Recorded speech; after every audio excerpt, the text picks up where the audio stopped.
شب برات کی رات میں عبادت کرنا کیسا ہے؟ یاد رکھیے اسلام میں شب برات کے نام سے کوئی رات نہیں ہے.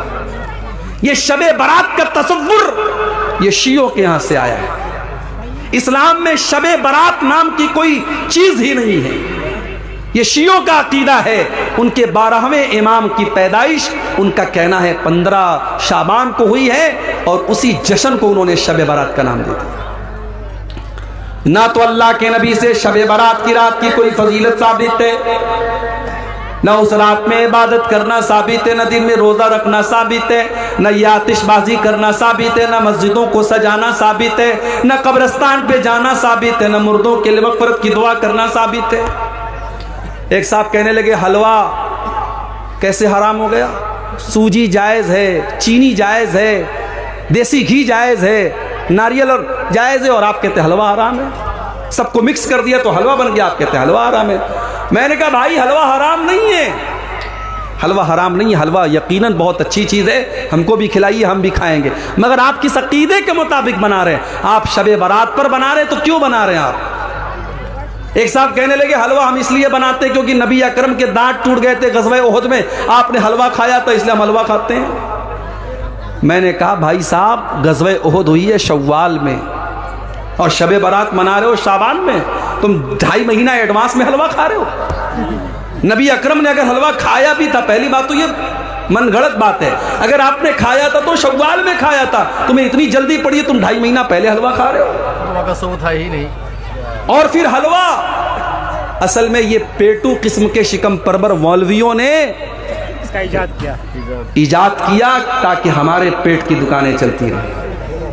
تو بدعت کرنے والا توبہ نہیں کرتا ہے. اسی لیے اللہ کے نبی اپنے ہر خطبے میں کہتے تھے وَشَرَّ الْأُمُورِ مُحْدَثَاتُهَا، تب سے برا کام بدعت ہے.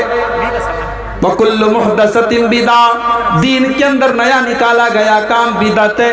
وَكُلُّ بِدْعَةٍ ضَلَالَةٍ، اور ہر بدعت گمراہی ہے. اصول یاد رکھیے، شریعت کا ایک اصول یاد رکھیے. ہم جو کلمہ پڑھتے ہیں لا الہ الا اللہ محمد الرسول اللہ، اس کلمے کے اندر 2 اصول موجود ہیں. لا الہ الا اللہ کا مطلب عبادت اگر ہوگی تو صرف اور صرف اللہ کی ہوگی. عبادت اگر ہوگی تو صرف اور صرف اللہ کی ہوگی. اور محمد الرسول اللہ کا مطلب یہ ہے کہ عبادت اگر ہوگی تو محمد الرسول اللہ کے طریقے کے مطابق ہوگی. تو کلمے کے اندر 2 اصول سکھایا گیا. عبادت کس کی ہونی چاہیے؟ عبادت صرف اللہ کی ہونی چاہیے. اور عبادت کیسی ہونی چاہیے؟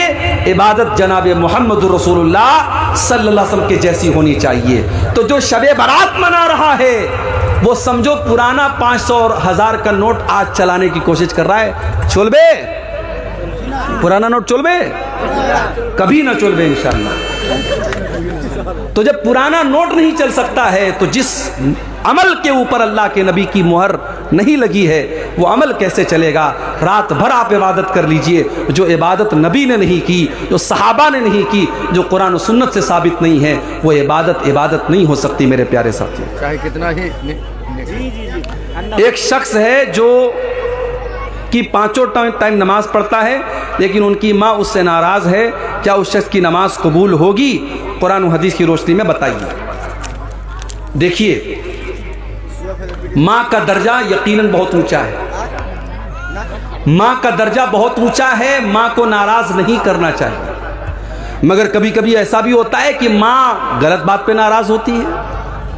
حضرت سعد بن ابی وقاص رضی اللہ تعالیٰ عنہ کی ماں ناراض ہو گئی، انہوں نے اسلام قبول کر لیا، ماں ناراض ہو گئی. ماں نے یہاں تک کہہ دیا میں کھانا نہیں کھاؤں گی جب تک تو اسلام کو نہیں چھوڑے گا.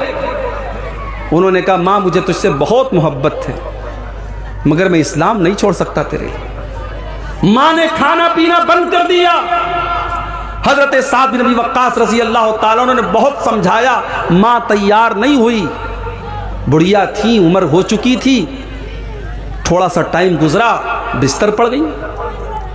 اب بستر پڑ گئی، اب خاندان کے لوگ آ رہے ہیں، ان کی ماں کی حال چال پوچھ رہے ہیں، اور جب پتہ چلتا ہے کہ بیٹے کے اسلام قبول کرنے کی وجہ سے ہی انہوں نے کھانا پانی بند کر دیا ہے تو لوگ ان کو برا بلا بھی کہہ کے جا رہے ہیں کہ دیکھو اس کی وجہ سے اس کی ماں بیمار پڑی ہے.